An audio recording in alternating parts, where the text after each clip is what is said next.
Ngayon, try naman natin siyang i-illustrate gamit yung problem. So, halimbawa, ito.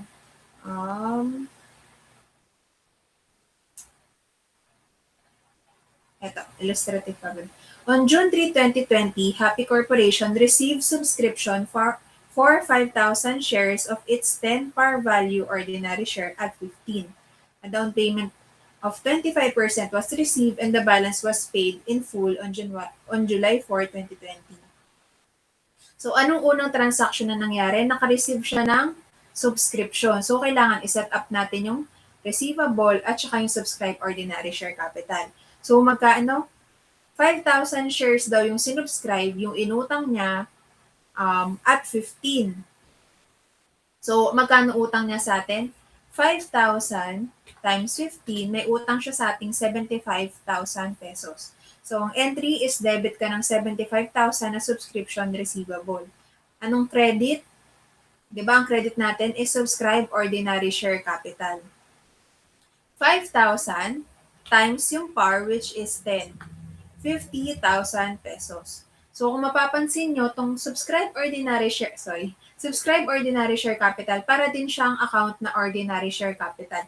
Ang basis nyo is laging at par value. Ngayon, kapag above par value na siya napasubscribe, sa share premium siya papasok. Pero kapag below par value niya siya napasubscribe, sa discount siya papasok. Okay? So, para din siyang issuance, di ba? Ang pinagkaiba lang, receivable, yung debit, tapos subscribe, ordinary share, yung credit. Lalagyan lang natin siya ng subscribe. Okay? So, 75 yung utang, 50 yung par. So, yung difference natin, kulang tayo ng 25 sa credit side. So, papasok yun sa share premium, ordinary share. Next, anong sabi? Meron daw na-receive na down payment na 25%. So, paano yun? 75,000 yung, 75,000 yung utang niya, di ba? Nag-down siya ng 25%. So, 75,000 times 25, 18,750 yung binayad niya sa ating down. Paano i-entryhan yun? Siyempre, debit ka ng cash, 18,750, and credit ka ng subscription receivable, 18,750. Credit natin yung subscription receivable kasi nabawasan na yung utang niya.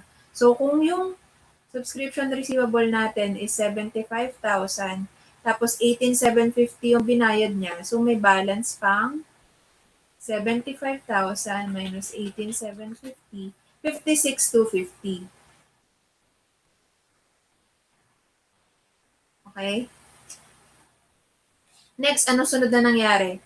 The balance was paid in full on July 4, 2020. So, noong July 4, 2020, na binayaran niya na lahat ng balance niya. Magkano ba yung balance niya? 56,250. So, ang entry natin, debit ka ng on July 4, debit ka ng cash, 56,250, and subscription receivable, 56,250. So, kung ipopost natin siya dito, burahin ko lang to. Diba, credit ka ng 56,250? So, ito, 75,000 na to. Ito, 75,000 din siya. So, zero na yung subscription receivable natin. Sabihin, fully paid na siya. Diba sabi ko nga kapag fully paid siya, automatic, kailangan i-issue na natin yung share capital. So, anong entry natin? Debit tayo ng subscribe ordinary share capital na 50 and credit ng ordinary share capital na 50. So, kung ipopost natin to dito sa unang transaction, di ba?